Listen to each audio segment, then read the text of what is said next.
For over a decade, hitchhikers vanished without a trace on a single stretch of Australian highway. They all made the same mistake. They trusted Ivan Milat. Belanglo State Forest was supposed to be a peaceful camping spot. Instead, it became a graveyard. Milat would cruise the highways, offering rides to backpackers, young travelers from around the world. They climbed into his car and were never seen alive again. 7 bodies were eventually found buried in shallow graves. All had been tortured before death. Some were stabbed over 20 times. But the horror didn't end there. When police searched Milat's house, they found a collection of trophies, camping gear, clothing, personal items belonging to victims who were never found. Investigators believe dozens more bodies remain buried in that forest. Cadaver dogs detected additional burial sites across multiple locations, sites that have never been excavated.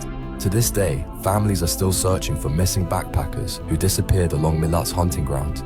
The forest keeps its secrets, and somewhere in those woods, more victims are waiting to be found. In 1978, 5 men went to watch a basketball game. They never made it home. The Yuba County 5 disappeared without a trace, earning the nickname America's Dyatlov Pass. Their car was found abandoned 70 miles away in mountain wilderness, engine running, full tank of gas. The men were gone. For months, search teams found nothing. Then they discovered a remote Forest Service trailer. Inside, they found bodies. One man had survived for weeks, maybe months. He had access to food, he had access to heat, but he died anyway. The trailer showed signs of long-term living. Evidence pointed to cannibalism. Investigators found mysterious footprints leading nowhere. The men's mental states raised more questions than answers.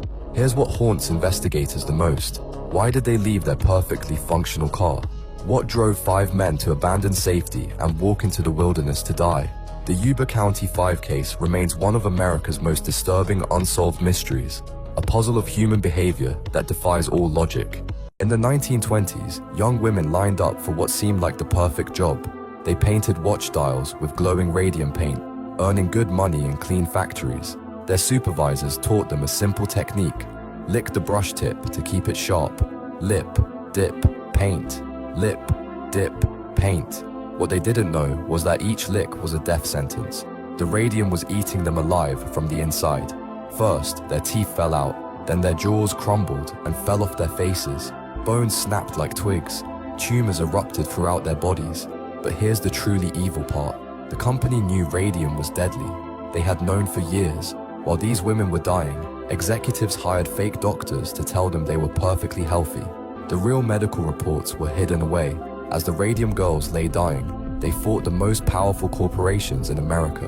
Their legal battle exposed one of the first major corporate cover-ups in history.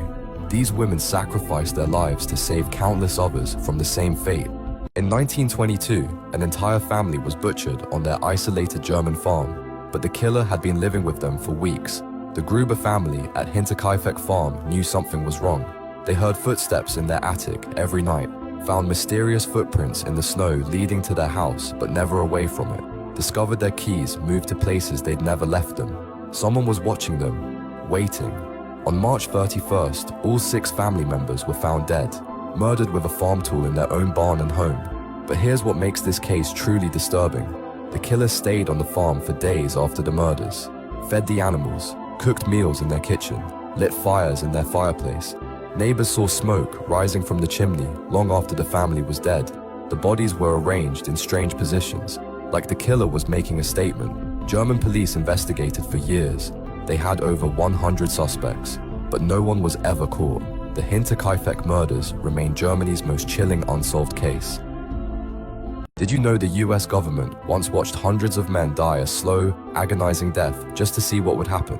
In 1932, researchers arrived in rural Alabama with a promise: free healthcare for poor black men suffering from bad blood. 399 men signed up. They had no idea they were about to become human lab rats. The men didn't have bad blood. They had syphilis, and the doctors knew it.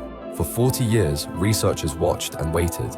They took notes as the men went blind, documented their paralysis, recorded their screams. Even when penicillin was discovered as a cure, they did nothing. The disease spread to wives, to children, to newborns, families destroyed, generations infected, all while men in white coats stood by with clipboards. In 1972, a whistleblower finally spoke up. The horror was exposed. 4 decades of deliberate torture, hundreds dead. The Tuskegee syphilis study remains one of the most evil experiments in American history. Medical racism disguised as science.